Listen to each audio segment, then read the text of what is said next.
masalah yang memang terjadi secara umum atau secara universal yang ada di universal law yang akan Bung selesaikan ketika menjadi presiden mahasiswa. Mahasiswa silakan memberi nilai ya. Silakan berkomentar. Intinya untuk melihat kualitas dari seorang pemimpin, mereka yang tanggung jawab.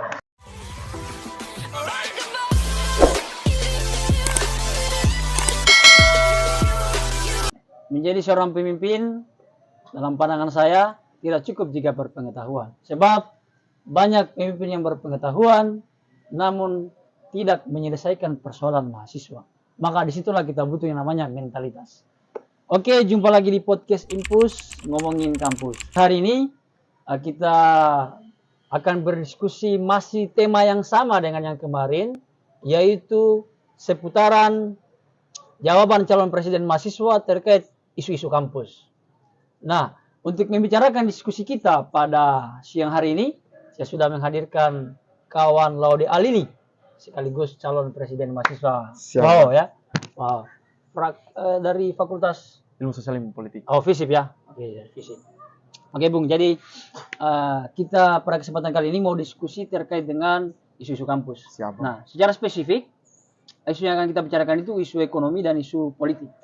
Kalau kemarin diskusi sama Bung Devrian itu kita terkait dengan dua isu juga, tapi isunya berbeda. Perbedaannya itu sama Devrian kita bicara sosial dan politik. Jadi sama Bung kita bicara ekonomi dan politiknya. Oke, pertama kita akan berbicara terkait dengan isu ekonomi.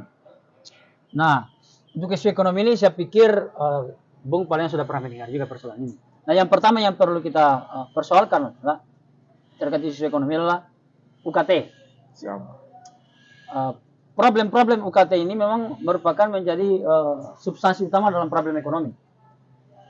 Jadi kira-kira dalam pandangan Bung bagaimana melihat UKT dan kira-kira nanti ketika menjadi presiden mahasiswa apa langkah strategis jika ditemukan ada problem pada UKT mahasiswa?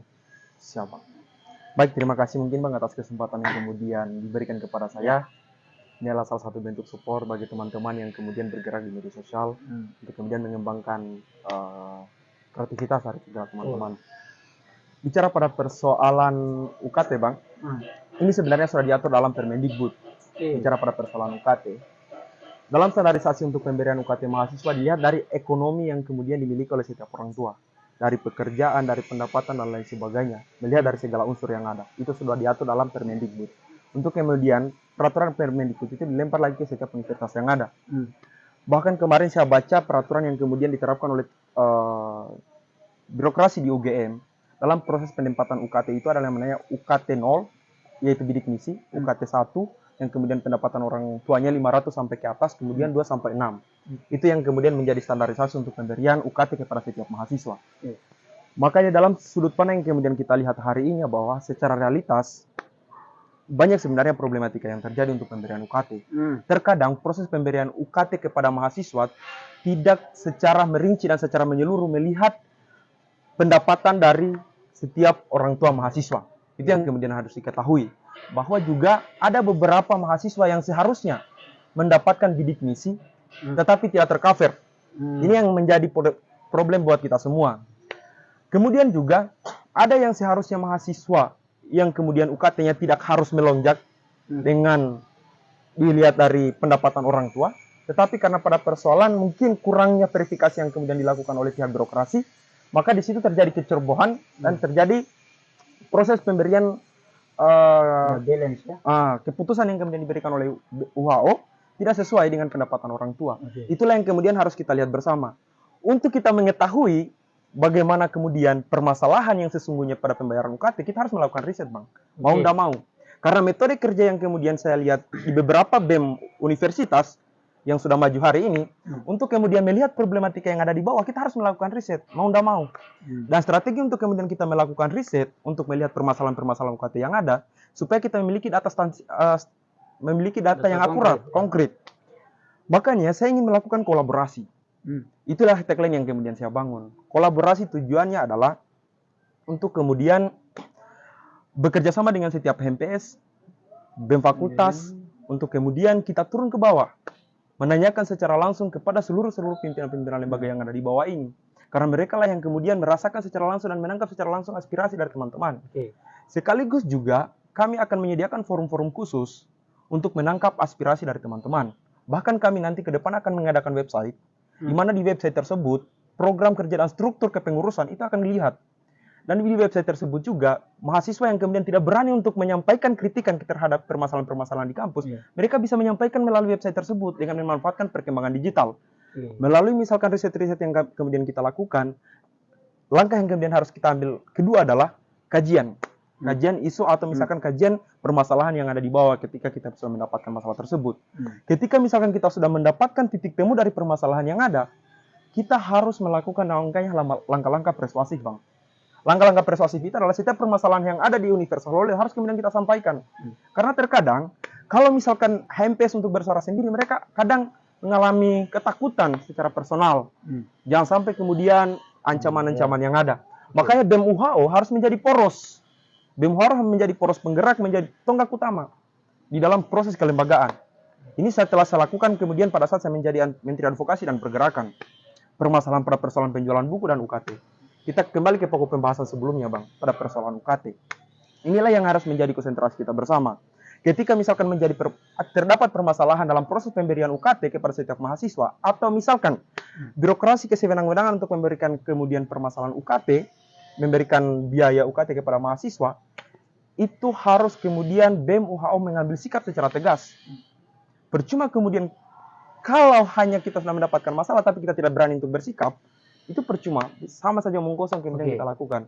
Artinya berarti Bung mengamini atau mengafirmasi juga bahwa ternyata UKT ini sering mengalami problem juga. Nah, problem yang dimaksud di sini adalah adanya ketidakbalance antara pendapatan orang tua dengan standar pemberian UKT pada mahasiswa. Hal ini disebabkan oleh kurangnya verifikasi mungkin ya. Verifikasi dari pihak birokrasi yang punya tupoksi di situ.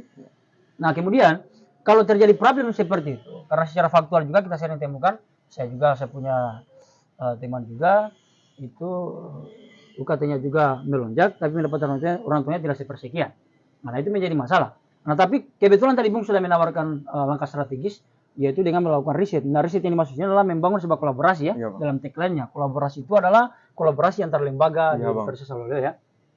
Nah, yang kemudian menjadi pertanyaan saya adalah, bagaimana jika langkah-langkah strategis yang dari riset, kemudian kajian isu, kemudian persuasif, itu tidak menjawab persoalan UKT ini? Sebab kita harus akui bahwa gerakan-gerakan yang dikonstruksi oleh kawan ini sudah pernah dilakukan oleh senior-senior sebelumnya atau lembaga-lembaga sebelumnya ya. Tapi ketika dalam proses perjalanannya dalam menyuarakan masalah UKT ini, apa output yang kita lihat? Bahwa masih ada juga yang bermasalah. Nah, sehingga kembali ke pertanyaan saya, apa yang akan Bung lakukan ketika langkah persuasif itu sudah dilakukan, kemudian tidak menjawab persoalan dari UKT mahasiswa? Kira-kira apa, Bung? Siapa? Jadi kemudian kalau bicara pada persoalan ketika sudah melalui proses-proses yang kita lakukan sebelumnya, tapi belum mendapatkan titik temu dari permasalahan yang ada, satu yang kemudian harus kita ambil, harus kemudian teman-teman harus berani untuk bersikap, khususnya BEM UHO. Mondama harus kemudian kita turun lapangan untuk menyuarakan pada persoalan-persoalan seperti ini. Artinya akan melakukan sebuah gerakan demonstrasi? Iya, Bang, mau ndak mau. Itu yang kemudian harus kemudian kita lakukan. Karena ketika misalkan permasalahan ini kita biarkan, ini akan terus berulang. Dan inilah yang kemudian harus diambil. Karena bicara pada persoalan sikap kepimpinan kelembagaan itu harus dibutuhkan. Kalau misalkan pimpinan kelembagaan tidak berani mengambil sikap, itu kemudian perlu untuk dipertanyakan. Karena kami terpilih ini melalui dari sumbangsi dan dipilih langsung oleh teman-teman kelembagaan, oleh teman-teman mahasiswa. Mau tidak mau pertanggungjawaban yang kemudian telah diberikan kepada kami harus pertanggungjawabkan kembali. Itulah yang kemudian kami harus hadir menjadi representatif dari seluruh mahasiswa Universitas Loleo. Karena tanggung jawab itu yang kami emban. Mau tidak mau kami harus untuk kemudian bersikap dan sebagai bentuk integritas kami sebagai pimpinan lembaga. Itu, Bang. Oh, jadi kalau memang tidak teramini jalur-jalur persuasif, maka ketika Bung menjadi presiden mahasiswa nanti akan melakukan yang namanya gerakan demonstrasi. Mau tidak mau? Mau tidak mau, Bang. Mau tidak mau harus melakukan itu ya. Oke. Tapi yang menjadi persoalan selanjutnya adalah bagaimana jika bagaimana jika dalam membangun sebuah demonstrasi itu ternyata ada problem yang memang yang sering kita alami itu adalah ketidaksulitan dalam membicarakan persoalan ini. Ya, ada gitu kan? Sepakat, Bang. Bagaimana kira-kira menanggapi persoalan itu dalam konstruksi membangun gerakan demonstrasi kaitannya dengan masalah UKT? Siap, Bang. Menjawab pada persoalan bahwa masalah persoalan UKT. Terkadang hari ini kita melihat bahwa kenapa kemudian kita membangun gerakan itu susah sekali untuk kemudian kita lakukan konsolidasi secara besar-besaran. Yang terjadi hari ini adalah proses pengkotak-kotakan satu sama lain. Ego yang kemudian dan sentimen yang muncul di tengah-tengah kita. Makanya kemudian kenapa saya ingin melakukan turun ke lapangan langsung, berkomunikasi dengan baik. Bahkan nomor-nomor yang kemudian saya berkontak hari ini telah berkomunikasi dengan HMPS yang ada, itu saya saling bertukaran nomor. Supaya kenapa? Kemudian nanti ke depan kita bisa membangun kedekatan-kedekatan emosional. Tinggal kita dudukan bersama, sering nongkrong, sering kumpul. Ketika kedekatan emosional sudah mulai terbangun, maka apapun yang kemudian kita lakukan, ketika sudah saling mempercayai satu sama lain, maka proses pengkotak-kotakan yang terjadi itu sudah akan sulit. Karena hari ini yang kemudian kita harus melihat bahwa kelembagaan harus memang kita sadari bersama. BEM UHO harus mampu untuk kemudian merangkul semua segala stakeholder yang ada. Dan BEM UHO harus hadir betul-betul di tengah-tengah mahasiswa.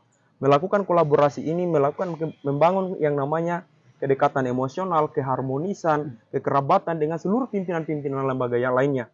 Supaya pada saat misal melakukan demonstrasi, kegiatan-kegiatan lainnya untuk kemudian memajukan Universitas Haloleo, itu bisa kemudian kita lakukan komunikasi dengan baik. Gerakan-gerakan yang kemudian kita bangun, bagaimana berkomunikasi dengan setiap BEM-BEM fakultas, dengan HMPS, kemudian setelah itu kemudian kita akan rapatkan bersama. Setelah kita menangkap aspirasi, setelah kita berkomunikasi dengan baik, kemudian kita akan rapatkan bersama. Supaya betul-betul bahwa masalah ini didengarkan dan diketahui seluruh fakultas yang ada.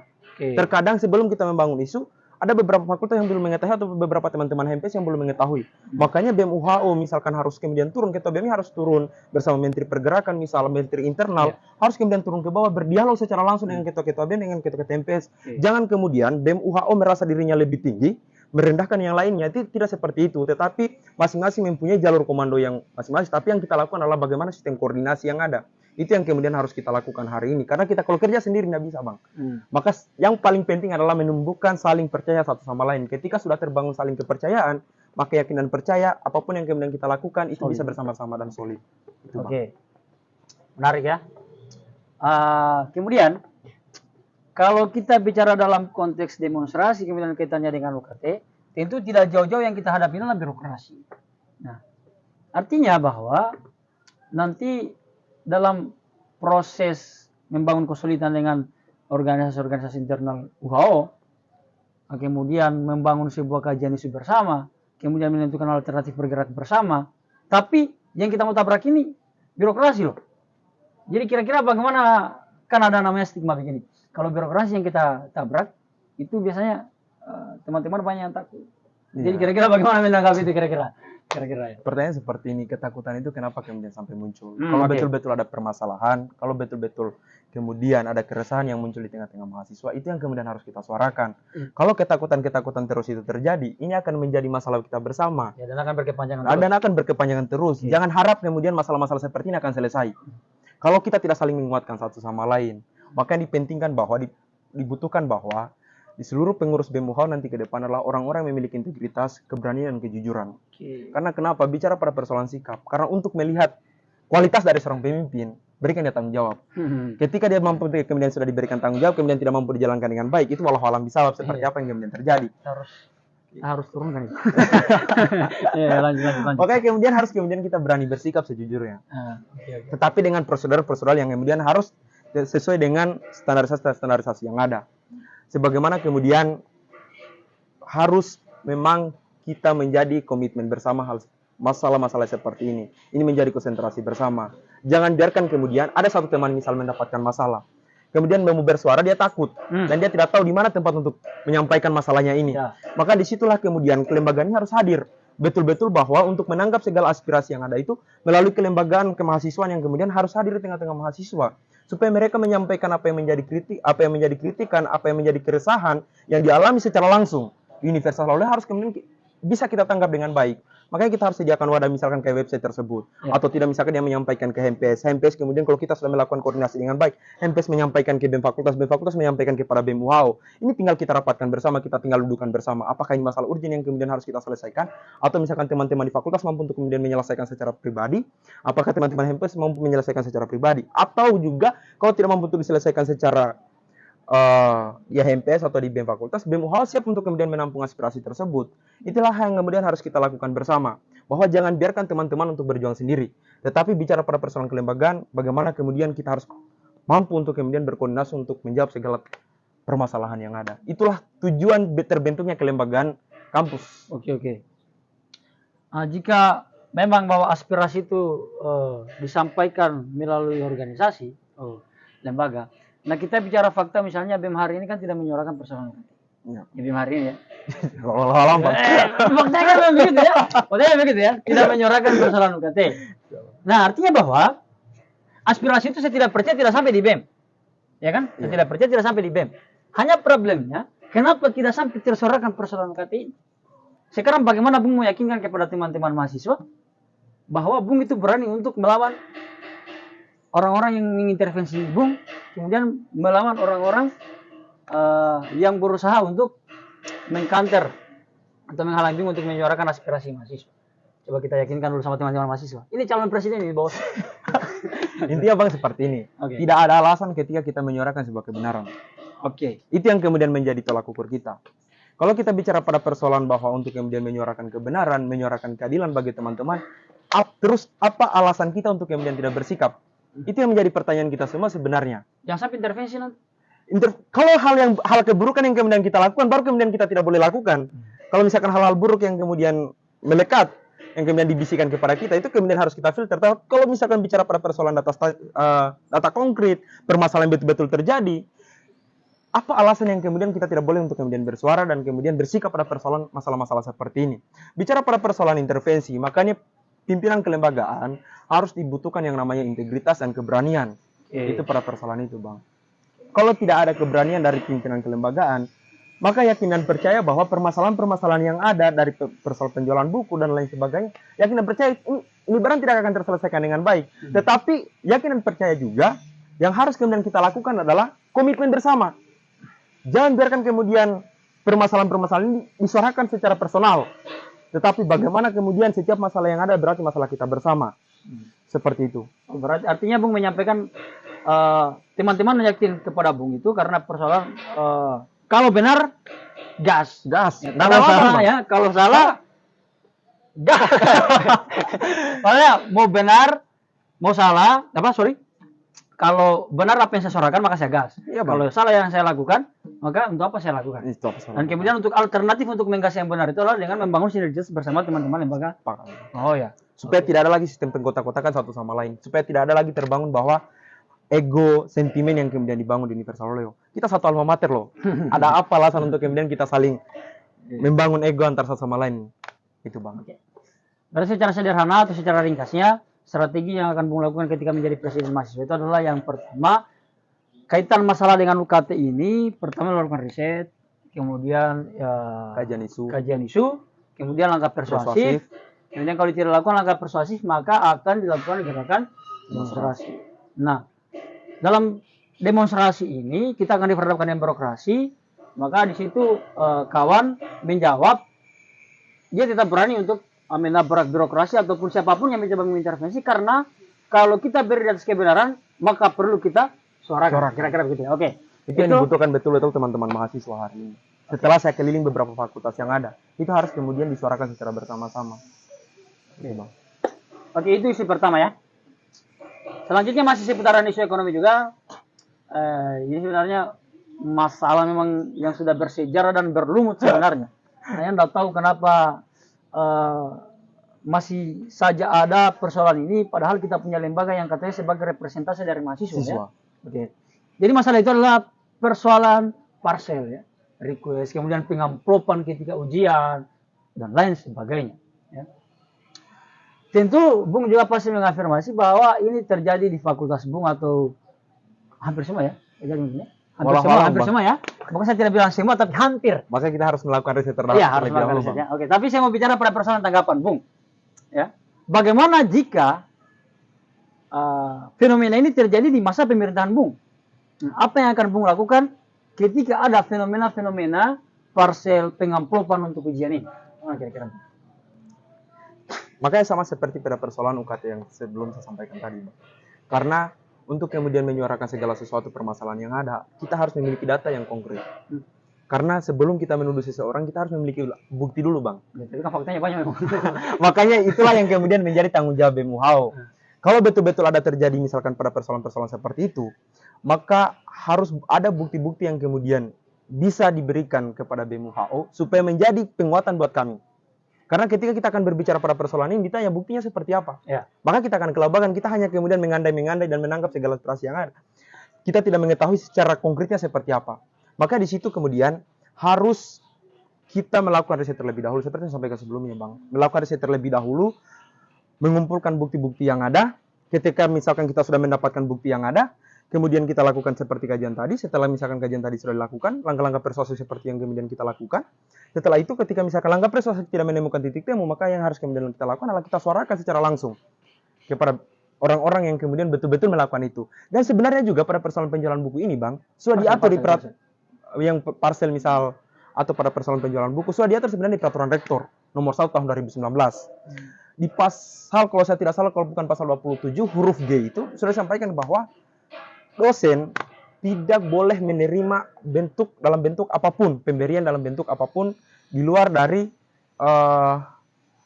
gaji misal atau pemberian halal lainnya. Ketika misalkan melakukan hal-hal seperti itu kan sebenarnya sudah ada UKT. UKT itu kan sudah mengkombinasi semua dari persoalan perlengkapan, fasilitas dan lain sebagainya. Sudah diakumulasi dalam bentuk UKT. Makanya pungutan-pungutan seperti itu memang tidak boleh dilakukan dan tidak boleh dibiarkan. Ketika betul-betul terjadi, BEM harus bersikap non mau. Tapi tidak harus seperti itu.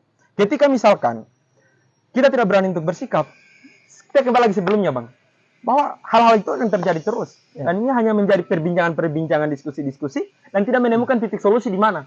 Itu yang kemudian harus kita lakukan, Bang. Oke. Nah, jadi tolong dengarkan mahasiswa ya. Parsil itu, penjualan buku itu sudah diatur itu dalam peraturan rektor ya. Ya, nomor 1. Dalam peraturan rektor itu. Jadi tolong dosen lagi bawa amplop ya, bawa parcel ya. Karena itu bertentangan dengan kita punya peraturan. Oke, Bang. Saya kembali lagi bahwa masalah parcel ini kalau kita relatekan atau hubungan dengan BEM yang hari ini ya, yang BEM hari ini, saya tidak percaya lagi, sangat absurd, BEM hari ini tidak mengetahui dan mengafirmasi persoalan parcel ini dan persoalan penjualan buku. Tapi apalagi yang kita temukan adalah tidak ada action dari BEM. Sekarang, Bung, apa jaminan yang bisa diberikan Bung kepada teman-teman mahasiswa nanti? Bahwa Bung tidak akan sama dengan presiden mahasiswa yang hari ini tidak menyuarakan persoalan parcel ini. Jadi tolong kasih jaminan. Ya dong. Intinya bahwa ini tidak boleh kita menyalahkan siapapun. Di kepemimpinan ke depan yang kemudian saya ingin lakukan adalah perubahan-perubahan yang kemudian saya ingin bawa. Harus fair dong. Harus fair dong. Intinya bahwa ada lembaga legislatif yang kemudian memiliki tanggung jawab untuk mengontrol dan mengawasi setiap kinerja-kinerja eksekutif atau badan eksekutif mahasiswa Universitas Roleo. Kita percayakan kepada MPM untuk kemudian selalu mengontrol dan mengawasi. Ketika BEM melakukan kesalahan, ya sudah, saya menyadari kesalahan yang kemudian saya perbuat. Tidak perlu lagi kemudian ada ego yang kemudian dibangun bahwa saya mengaku tidak salah. Kalau saya salah, salah. Tidak usah kita kemudian diskusikan panjang lebar. Harus kemudian kita akui bahwa kita terjadi kesalahan. Kalau misalkan dalam proses pemberian sanksi yang kemudian dilakukan teman-teman MPM kepada BEM UHO dan itu betul-betul terbukti secara data, kita harus kemudian menerima kesalahan yang kemudian terjadi. Tapi ketika misalkan kesalahan itu misal terjadi miskomunikasi, ya kita harus dudukan kembali, kita tinggal diskusikan bahwa tagline yang kami bangun itu ada kolaboratif, keharmonisan yang dibangun setiap kelembagaan seperti itu. Tidak boleh kemudian ada ego satu sama lain. MPM menjalankan sebagai tugasnya, BEM UHO menjalankan sebagai tugasnya, seperti apa demikian. Kemudian bicara ke depan, bicara pada persoalan sikap ini, Bang. Bicara lagi pada persoalan sikap dari setiap kelembagaan. Saya kemarin di Menteri Pergerakan Advokasi dan Departemen Advokasi dan Pergerakan Fakultas Ilmu Sosial dan Politik. 3 isu yang kemudian terus kami bangun bersama teman-teman BEM dan KBM Divisip itu. Pertama persoalan GKP, gas air mata, dan kasus Rahadian Yusuf. Itu selalunya kami bersikap. Dan bicara pada persoalan hal-hal yang lain lebih konkret itu, maka berikan kepercayaan kepada saya untuk kemudian menyuarakan di BEM UHO ke depan. Kalau mau lebih real, pilih Bung ya. Jadi presiden mahasiswa. Oke, secara sederhana Bung menyampaikan bahwa dalam meyakinkan teman-teman bahwa ketika ada persoalan parcel di masa pemerintahannya Bung nanti ketika menjabat menjadi presiden mahasiswa, maka ketika persoalan parcel itu tidak tersuarakan, maka Bung siap menerima teguran-teguran dari MPM gitu. Iya, mau nggak mau bang. Mau nggak mau Harus terima konsekuensi. Harus terima konsekuensi. Karena tanggung jawab dari teman-teman MPM juga harus seperti itu. Oke. Berarti itulah jaminannya. Tolong ya kalau jadi ketua MPM nanti tegur ya kalau ada kesalahannya. Siap. Oke. Oke, saya kembali persoalan langkah strategisnya tadi. Bahwa langkah strategisnya itu yang pertama dalam persoalan parsel sama dengan teknis yang pertama tadi ya. Bahwa kita melakukan riset karena kita bicara persoalan bukti karena kita masyarakat akademis. Akademis ya. Kemudian ada kajian isu, kemudian langkah persuasif dan akhirnya ketika langkah persuasif sudah terjadi, maka tentu ada lagi gerakan-gerakan untuk gerakan langsung bertemu dengan rektor misalnya untuk membicarakan persoalan ini supaya dihilangkan Universitas Haloleo. Oke. Karena sudah ada peraturan yang mengatur itu. Oke, itulah kira-kira isu ekonomi yang kita bicarakan. Sebenarnya ada penjualan buku, tapi buku tadi sudah disentil bahwa ada peraturan yang melarang juga itu. Maka kita melangkah kepada isu politik. Nah, isu politik yang memang bukan lagi baru untuk kita yang angkatan 20 atau angkatan 2021 kan lagi baru. Karena gap politiknya kita itu selalu ada namanya saling cubit-mencubit ya, saling tidak mempercayai, saling mendikotomi dan lain sebagainya. Nah, sekarang Bung, pertanyaannya adalah apa yang akan Bung tanggapi dengan persoalan harmonisasi politik yang akhir-akhir ini kita lihat ya kemarin ada majelis bersama BEM saling baku Walau Bang, walau. Bukan walau, memang itu bagus gitu ya. Oke, bagaimana kira-kira tanggapannya dan bagaimana kalau ketidakharmonisasi politik itu terjadi di masa Bung? Apa nanti yang akan Bung lakukan? Makanya hal-hal seperti itu memang lebih baik mencegah daripada mengobati bang. Hal-hal misalkan konflik antara MPM, BEM, UHO itu memang harus kemudian kita pikirkan dari jauh-jauhan dari sekarang bang, supaya hal itu tidak terjadi ke depan. Makanya kemudian kenapa selalu saya bangun tagline kolaboratif, keharmonisan, kekeluargaan, kekerabatan yang bisa bangun seperti itu bang. Di lain pihak bahwa masing-masing memiliki tugas dan tanggung jawab masing-masing. Teman-teman di MPM memiliki tanggung jawab, memiliki tugas, kemudian BEM UHO memiliki tanggung jawab dan tugas. Bagaimana kemudian kami menjalankan sesuai apa yang menjadi koridor kami, juga teman-teman MPM menjalankan sesuai koridor teman-teman MPM. Jadi ketika misal ada masalah-masalah yang kemudian terjadi di BEM UHO, ada hal-hal yang kemudian dilakukan oleh teman-teman di kepengurusan BEM UHO yang kemudian tidak sesuai dengan prosedural, itu memang harus ditegur. Ketika misalkan mengalami kesalahan, kita tinggal diskusikan kembali dengan pengurus BEM UHO, apakah betul atau tidak masalah ini terjadi. Kalau misalkan dia sampaikan persoalan alasan ini bla bla bla dan lain sebagainya, tinggal kita kemudian kalau sudah memiliki bukti, kemudian permasalahannya betul-betul benar, ya sudah. Kalau misalkan teman-teman MP menegur, memberikan sanksi, saya sebagai ketua BEM UHO bertanggung jawab untuk kemudian menerima itu dan mengganti posisi yang ditempatinya. Seperti itu, Pak. Sebagai bentuk sikap dan komitmen. Jadi sebenarnya persoalan harmonisasi itu tanggapan Bung itu adalah kalau memang terjadi bahwa ada konflik nanti ketika Bung menjabat, kemudian Bung fair dalam artian bahwa kalau memang dalam internal BEM nanti ada gap politik dengan organisasi lain dalam hal ini dalam misalnya MPM atau lembaga yang lainnya, maka Bung siap menerima dan bertanggung jawab terkait dengan teguran-teguran yang akan dilakukan. Siap, ya Bang. Nggak mau ya. Kemudian akan melakukan yang namanya reshuffle ya, bahasa kira. Iya, Bang. Jadi akan melakukan reshuffle terhadap anggota yang telah membuat pelanggaran kode etik lah, kode etik terkait dengan progresivitas BEM. Wow. Karena sebelumnya juga, Bang, itu waktu masih SMA saya pernah menjadi ketua MPK Majelis Permusyawaratan Kelas.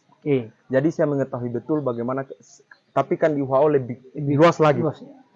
Pada saat misalkan saya menjadi ketua MPK pada saat di SMA, setiap pengurus-pengurus OSIS dan komisi di MPM itu memiliki pos-pos untuk kemudian bertanggung jawab pada setiap kementerian. Jadi yang dilakukan adalah bagaimana kemudian evaluasi-evaluasi yang dilihat kinerja-kinerja tiap bulan, tiap minggu untuk kemudian mengevaluasi kinerja BEM. Makanya setelah kemudian misalkan kemarin setelah jadi ketua MPK, saya maju menjadi ketua OSIS. Jadi saya tahu betul bagaimana kemudian ketika misalkan sudah keluar jalur, ya mau tidak mau kita harus terima konsekuensi dari MPM karena mereka bicara peraturan tanggung jawab. Makanya kita harus kemudian menjalankan apa yang menjadi tanggung jawab dari kelembagaan BEM UHO dan harus menjalankan sesuai prosedur prosedural yang ada, sesuai dengan GBH GBPK mungkin kalau saya tidak salah. GPPK dia dasarnya kalau Iya bang. legislatif ya. Dan sebenarnya Bung, saya melihat beras sekali kayaknya Bung karena dengan tagline-nya kolaborasi. Ya, karena secara fakta hampir setiap pergantian pemimpin di UHO ini dalam hal ini BEM UHO itu selalu terjadi gap politik. Ya, hari ini ada gap politik MPM dengan BEM, sebelumnya juga selalu terjadi gap politik MPM dengan BEM. Artinya MPM dan BEM ini selalu kita lihat berdasarkan sejarah-sejarah sebelum-sebelum ini yang terjadi adalah kurang harmonis. Jadi Bung dengan tagline-nya saya anggap ini cukup sensitif nanti Bung. Karena kapan job sedikit maka Bung rawan karena tagline-nya sinergitas. Iya, Bang. Jadi kira-kira apa namanya ya? Tanggung jawab Bung ini menjadi pemimpin di UHO ini dengan tagline-nya saya anggap sangat berat. Jadi kira-kira bagaimana itu Bung dengan tagline sinergitas dengan dihubungkan dengan fakta-fakta sebelum Bung yang jadi pemimpin itu selalu ada namanya gap politik. Kira bagaimana? Siapa? Bicara pada persoalan tagline yang kemudian saya bangun, ini agak berat untuk kemudian dilakukan atau dimasifkan lah ke seluruh teman-teman yang ada. Yang saya yang kemudian saya letakkan pada diri saya bahwa ketika kita menduduki suatu posisi jabatan, hilangkan ego. Hilangkan ego bahwa saya berada di posisi ini, kemudian saya harus menutup segala komunikasi, harus menjaga ini dan lain sebagainya. Semasih kemudian tidak merusak marwah kelembagaan, semasih kemudian yang kemudian akan kita bangun adalah kebaikan, kita harus melepas segala kepentingan yang ada. Kita harus melepas namanya ego yang harus kemudian kita lepas untuk kemudian kita bisa sama-sama mewujudkan tagline kolaboratif ini. Kita harus berkomunikasi dengan baik. Bicara pada persoalan gate politik, misalkan perbedaan-perbedaan pandangan itu hal yang wajar bang, terjadi. Mau tidak mau perbedaan-perbedaan pandangan politik itu tetap terjadi dalam proses dinamika politik seperti ini. Hanya banyak banget itu. Tetapi itu bang, perbedaan-perbedaan pandangan ini sebenarnya menjadi suplemen buat kita. Bahwa di balik perbedaan itu bisa kemudian kita menghasilkan sesuatu solusi yang lebih konkret sebenarnya. Makanya yang harus kemudian kita bawa tidak boleh ada sentimen juga. Di dalam proses diskusi-diskusi yang bawa adalah ini adalah kepentingan kita bersama. Ini bukan pada persoalan kepentingan personal. Kita lepaskan kepentingan dan ego-ego yang kemudian hanya menyangkut personal ataupun kelompok tertentu. Tetapi yang kita bawa hari ini adalah kepentingan kita bersama yang harus kemudian kita selesaikan secara bersama-sama. Itu mau tidak mau. Ketika kita kemudian hanya sibuk untuk berkonflik, maka aspirasi dan keresahan dan masalah-masalah yang terjadi bahwa itu tidak mampu untuk kemudian kita tangkap. Kita nanti akan sibuk untuk berkonflik. Karena kenapa? Kalau kita betul-betul menyadari bahwa setiap satu mahasiswa memberikan pertanggungjawab, memberikan suara kepada kita, dan itu harus kita pertanggungjawabkan, kita kembalikan, kita flashback persoalan itu. Bahwa kalau kita hanya sibuk untuk berkonflik dan menyelesaikan masalah-masalah yang tidak terlalu produktif untuk kelembagaan, itu kita coba, ayolah kita hilangkan. Kita diskusi dulu bersama, kita duduk bersama, kita ngopi di warkop dan lain sebagainya. Di lain pihak kemudian ada isu-isu yang kita diskusikan, di lain pihak bahwa ada kedekatan emosional yang kemudian coba kita ingin bangun. Tetapi tidak boleh kemudian kita saling mengucilkan satu sama lain. Tetapi bagaimana kemudian harus saling, betul-betul saling kolaboratif bang, saling membutuhkan satu sama lain. Tidak boleh yang satunya kemudian kita rugikan, yang satunya kita untungkan.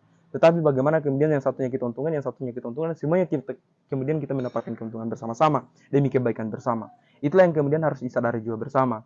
Tentunya pimpinan-pimpinan lembaga sudah menyadari hal-hal seperti ini sebenarnya. Tinggal kita lakukan bagaimana cara eksekusi di lapangan, cara aktualisasinya seperti itu. Tidak perlu kita menyalahkan siapapun, tetapi bagaimana ke depan kita menatap hari ini, ke depan harus betul-betul menjadi konsentrasi kita, menjadi komitmen kita bersama. Dan itu menjadi komitmen saya selaku Ketua BEM UHO sebagai poros penggerak untuk kemudian mewujudkan hal-hal ini. Karena bicara Universitas Saloleo, bicara mahasiswa Universitas Saloleo adalah tanggung jawab kita bersama. Bicara persoalan kelembagaan. Itu mungkin Pak. Oke, jadi pada persoalan harmonisasi politik kampus, Bung tadi menyampaikan bahwa dasar penyebabnya adalah persoalan egoisme ya. Siap. Saling ego-egonya antara ketua BEM, kemudian ketua MPM, dan itu kita pernah saksikan kemarin bagaimana ketua MPM menegur ketua BEM, dan akhirnya ketua BEM kembali mengirimkan suratnya. Lama. Dan tidak masalah fakultas ya bang. Takut sekali kau mengakui. Oke. Ya menarik bahwa saya juga sepakat bahwa dasar dari ketidakharmonisan sebenarnya hanya bicara ruang-ruang ego saja. Karena saya tidak mau ditegur karena saya berada pada posisi strategis ini loh. Ketua BEM misalnya loh, kalau ditegur ya. Padahal kan memang tupoksinya MPM itu kan menegur. Menegur. Tapi memang kalau Bung nanti ditegur sama MPM tetap akan fair ya. Fair, Bang. Tetap akan fair. Bahwa kalau salah. Kalau Benar. tegurannya MPM salah, saya harus gas. Saya harus maksudnya diskusi bersama. Diskusi bersama, Bang. Diskusi Harus bersama. kemudian diselesaikan oleh meja kopi, Bang, sebelum Oke. majelis persidangan. Kan Oke, begitu, oke, Bang. iya. Kan begitu untuk membangun keharmonisan yang kemudian terbangun. Tapi bagaimana kalau seandainya dalam teguran itu sudah mencapai pada SP3, kan sempat Ya. kita mendengar isu kemarin sampai di SP3. Tapi pada akhirnya juga tidak lengser juga kita ambil. Jadi bagaimana menanggapi hal itu, Bung? Kalau seandainya nanti ada problem politik dalam itu sampai mendapat SP3. SP3 itu. Apakah Bung Teta Fer akan mengundurkan diri? 3 bulan setelah Bung terlantik menjadi presiden mahasiswa Universitas Leo nanti. Nah, dalam 3 bulan pertama itu apa yang akan Bung lakukan?